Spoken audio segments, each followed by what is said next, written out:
Today, we're looking at something every resident, every homeowner, and every future homeowner should fully understand. What does it really cost to live in Southwest Florida in 2026?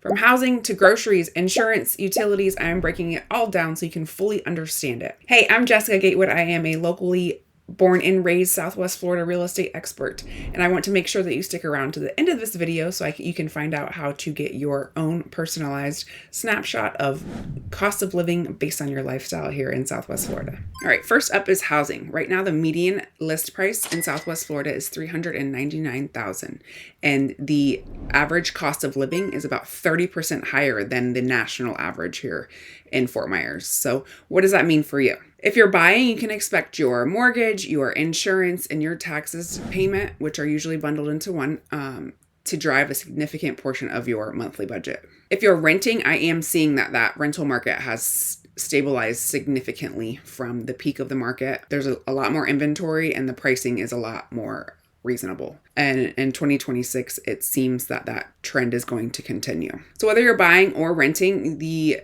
location, the property's condition, and the amenities around that are going to hugely impact the cost. For instance, a move-in ready home in a great school district is going to cost more than a fixer-upper in an outlying area. All in all, you need to plan for housing to be your biggest expense here in Southwest Florida. And so plan your budget around that and then work backwards. So obviously housing isn't the only line item in our monthly budgets. And as I said before, the cost of living in Southwest Florida and Fort Myers region is coming in at about 30% more than the national average. So this is things like your groceries, your utilities, your transportation, and your healthcare. So groceries are definitely paying more than the national average for everyday food items. So I can give you an idea of what the inflation did to the groceries here. Like 3 or 4 years ago, I spent about $450 a month at a wholesale club getting meat and bulk items, and then about $250 a week at the normal grocery store like Publix. It seems like overnight, my weekly cost jumped to $400 a week for this exact same stuff. Now, we do live a pretty natural and healthy, lifestyle where we are getting whole foods and fresh foods. And so that's something to bear in mind, but that was a crazy jump for the same stuff. So I've started doing, more frugal shopping at Walmart, and I do Walmart delivery now to help offset that cost where I'm not buying things that I don't actually need, which has helped a bit, but definitely our groceries are not cheap here. Hot topic here in Florida is obviously insurance. Given the significant hurricane seasons we've had in the last 5 years, our homeowners and our flood insurance premiums have honestly skyrocketed. So that really affects affordability and your everyday cost of living because, for instance, your insurance when you buy your house now is going to be, let's say the average right now is for homeowners is $3,000 a year. So, but next year that's guaranteed to go up whether you make a claim or not. That's just how insurance works. Gotta love it. So then your mortgage payment with your escrows built into it is going to be revised and also go up in the next year. So you have to bear in mind these things. It's very important to, especially insurance in mind when you are looking for what area to purchase your home in, especially in Florida. Another thing that was affected by the significant hurricane seasons we've had the last few years is auto insurance. There were so many vehicles that got flooded out with the storm surges that we saw our auto insurances also skyrocket. Now, I do have to say that in the last year, both of my renewals have gone down a couple, of course, not as much as they went up, but a couple $100. So there's been some fixing in that market, but it still is a significant chunk of change for your monthly budget is going to go to not only homeowners insurance and flood insurance, but also your auto insurance. A few other things to bear in mind when you are choosing whether or not to make the move to not just Southwest Florida, but anywhere in Florida is that we do not have the state income taxes. So that is helpful on your budget, on your pockets.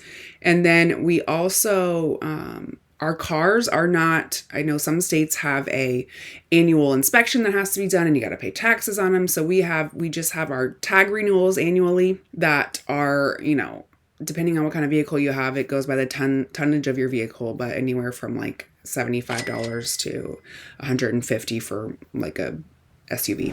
And then also our property taxes. For those of us that have been here for a very long time and own property here, it can be a hard pill to swallow, the increase in the taxes that we have seen. But honestly, when you compare to other states, our property taxes are not unreasonable. Something to bear in mind with that when choosing an area to purchase your home, this is specific to the Southwest Florida area region, is when you are within a city, so like the city of Cape Coral or the city of Fort Myers, you are going to have taxes for that city, but also the county, the Lee County taxes.